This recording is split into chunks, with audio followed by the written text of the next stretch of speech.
Blessed morning everyone! Ayan ang aking pagbabalik. For the making the baon of my only one. So ngayon ang unang araw ng kanyang baon for the second semester sa kanyang second year high school. So start today till March na naman. So mag-update na naman si Nguso dito. Kaya pasensya na kayo. Ganun pa din. So ngayon na late kami Na late ako ng gising. Ewan ko ba. 7 ako nagising pero wala na Kasi puros naman luto, wala naman akong binili na naka-frozen ba yan? Naka-frozen. So ayan, so sabi ko ihatid ko na lang siya. So ayun, hinatid ko siya. So ayan ang baon niya. So ayun na nga, for the hatid na ako. Nakababa kami ng 7:58. Kung wala namang traffic, 6 minutes lang naman. Kung mag-traffic, mga 8 to 9 lang. So, hindi naman siya masyadong traffic. Diretso lang. Sa stoplight ka lang, matagalan talaga dito yung paglabas sa bahay namin. So, ayan, takbo lang ako. Hinatid ko lang siya. Para sure, kasi naawa naman ako magmamadali maglakad. Ang bigat ng bag kasi ang mga notebooks. Bit-bit lahat. So, hatid ko na lang siya.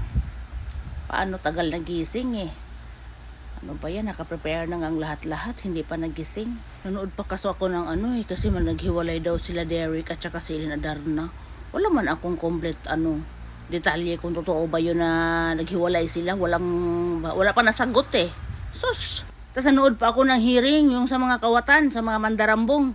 Ngayon, kung huwag na kayong maghanap ng AFAM, kontraktor na ang hanapin nyo. Diyos ko, automatic kayo. Kontraktor na ang hanapin ninyo, no? Huwag na kayong maghanap ng AFAM.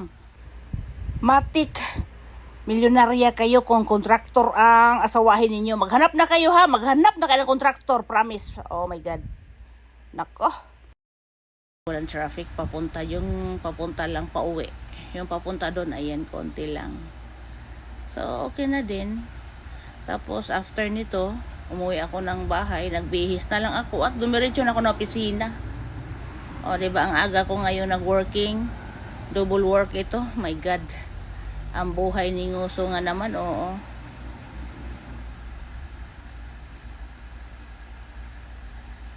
Pag pauwi talagang sa uwi, lumiko ako ng ibang daan para hindi ako maipit. Kaya yan, abutan naman niya. Maaga, madami pa naglalakad. So pagpapunta noon pag ganito, walang masyadong traffic papunta sa school niya. Kapag gantong oras, kaya sakto lang pala kaysa maglakad siya. Wala lang naman. So yan na nga ang update ko sa kanyang unang biyahe, sa kanyang pagka second semester. Yan. So ang ina is nagtulog-tulugan dahil nga may nambudol kagabi, natagalan, So yun na nga. So yun lang. So update ko lang ang aking gagawain na naman. From now on to March, so ulit-ulit pa din. So sa mga manonood, thank you sa inyo, no? Hayaan nyo na. Okay? Parang makulimlim. Ang langit makulimlim, pero Diyos ko, naghahasik ng init. Kainit na. Andito ako ngayon sa opisina, Ang init, ang silang. Pero tignan nyo ang langit, parang makulimlim, parang naulan-ulan, 'di ba? Pero hindi siya uulan. Ang ulan nito bukas pa daw at saka Friday. Tapos babalik na naman Sabado, Linggo, ang init. Parang akala ko nga makulimlim. Sus, hindi pala. Nagbabadhas pala yan para si Haring Araw naghahanda. Kainit talaga, grabe. Parang, ewan ko. Hanggang katapusan pa ata kami magtiis ng init na to. Grabe. 40, 38, 40, 41. Yan, ewan ko kung hindi ko pa na-check kung ilang ngayon. Grabe. Talagang nakakamatay ang init. Pero sa ngayong ang sunscreen ko, nakatatlong tube ako ngayon Grabe ang sunscreen ko ngayon. Pero okay na yan. Mura lang naman. Pero, Diyos ko, hindi po pwede hindi magsansin. Masusunog talaga ang pagmumukha ko. Wala naman akong ginagamit sa pagmumukha ko. Kaso lang si Haring Araw. Talagang masakit talaga sa pagmumukha si Haring Araw. Promise. Oh, nakita niyo yung flood control namin dito sa Japan? Diyos ko, bibigatin niya ng mga controlling namin dito. Japan yan. Nako. Tignan niyo mga building, mga dandaan, mga skyway dyan. Solid. So, ayan na, malapit na kami dyan. Shingo na naman, stoplight na naman. Ayun, pagkatawid ko nito, liliko na ako dyan sa kanyang school. So, may nakita akong mga naglalakad pa. Tuwang-tuwa naman siya kasi hindi siya napagod kasi ang mga ang bag talaga niya ngayon. Grabe, notebooks, libro na, hindi mo maintindihan. Hindi mo maintindihan, nakadami. Ewan ko ba kung bitbitin, hindi ba yun iiwan sa ngayon? Hindi ko lang alam. So, ayan, paliko na ako dyan, diba? Diba makulimlim pa, akala mo uulan. Hindi naman uulan. Grabe na yan. Talagang, sus. So, ayan, paliko na ako sa kanyang school dyan. So, thank you for watching everybody, no? So, bahala kayo dyan sa manood. Thank you. Pag hindi manood, okay lang yan, no? Thank you sa inyo. So, wawash. And I'm going to the kayod-kayod na naman singuso. Kasi maraming budol na naghahasik.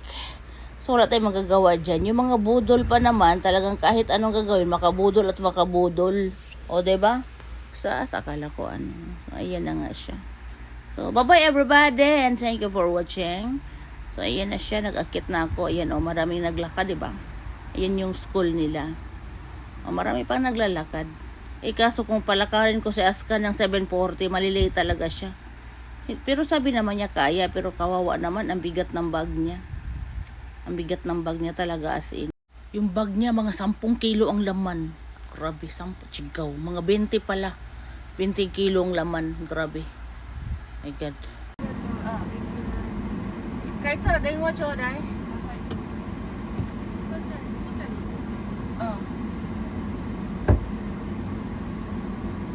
Kaya siya Madami pang batang naglalakad.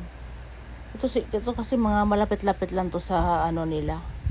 Kaya gantong oras, pa siya. Pero maaga siya nakarating, mga 8:10 ata. Babait na mga estudyante dito. Talagang sila sa rules. Kung anong oras ng nila talagang sinusunod nila. Tapos ayun, nakapila-pila, maglakad sila. Tapos may magarang-harang. Ito naman yung AK station. Nakita niyo yung bridge. Nakita niyo yan? Nako, sakalam. So ayan, pauwi na ako dyan. So, liliko ako dito. Ayan, para hindi ako ma-traffic. Thank you for watching, guys. And happy morning sa inyo. Mag-enjoy kayo at kain kayo ng mabuti. Ayan, so mag-ingat din kayo. And see you sa ating budulan. Ayan, thank you for watching. Ma'am Husky and everything. Mga manyagis and palaiyo. Thank you, Ma'am Husky. Bye-bye.